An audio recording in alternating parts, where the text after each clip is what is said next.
Napoléon est-il un génie militaire? Beaucoup de personnes le croient. N'a-t-il pas remporté tant de victoires sur toutes les puissances européennes?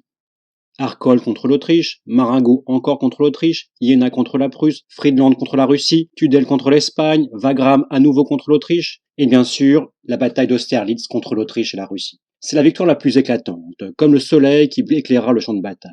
En quelques heures, le 2 décembre 1805, un an jour pour jour après son sacre impérial, Napoléon Ier bat un ennemi pourtant supérieur en nombre, mais incapable de faire les bons choix, alors que Napoléon, lui, a tout prévu. Bref, Napoléon est un génie. Du moins, c'est lui qui le dit, car Napoléon Bonaparte a autant eu un génie de la propagande qu'un génie militaire.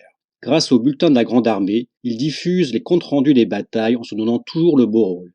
Et bien sûr, personne n'ose le contredire alors. Cette image très flatteuse pousse à oublier que Napoléon Ier a aussi perdu des combats. La campagne de Russie, la bataille de Leipzig et bien sûr la bataille de Waterloo.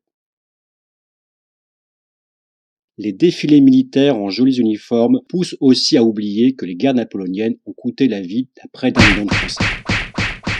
On pourra objecter que Bonaparte n'a pas commencé la guerre, qu'il n'a fait que poursuivre les combats commencés par la Révolution. Mais malgré ses succès contre l'Autriche, contre la Prusse et contre la Russie, il a été incapable d'établir une paix durable avec les autres puissances européennes. Quand même, Napoléon Ier a gagné tant de batailles, plus qu'aucun général français avant et après lui. Sous ce commandement, les armées françaises semblaient invincibles. Sous son règne, jamais la France n'a été aussi puissante. Bref, un génie militaire. Peut-être. Mais comme tous les génies militaires, Napoléon Bonaparte a gagné beaucoup de combats parce qu'il a eu de la chance et parce qu'il a profité d'une situation favorable.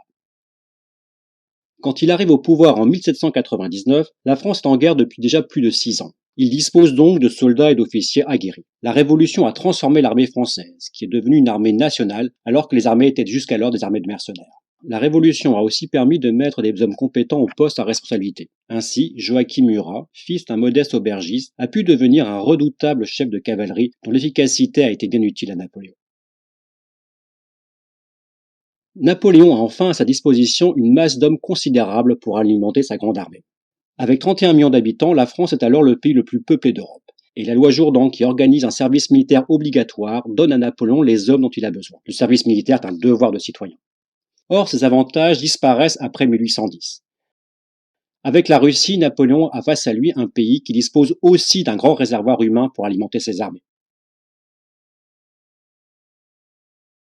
Les pertes de la campagne de Russie en 1812 font disparaître les soldats expérimentés qui faisaient l'efficacité de l'armée française. Partout, les souverains adversaires de Napoléon remplacent leurs armées de mercenaires par des armées nationales, fondées sur la conscription. En Prusse, on attache désormais une grande importance à la formation des officiers et la promotion au mérite. Bref, après 1810, Napoléon n'a plus les atouts qui l'ont fait gagner jusqu'alors, et il perd. La chance a tourné.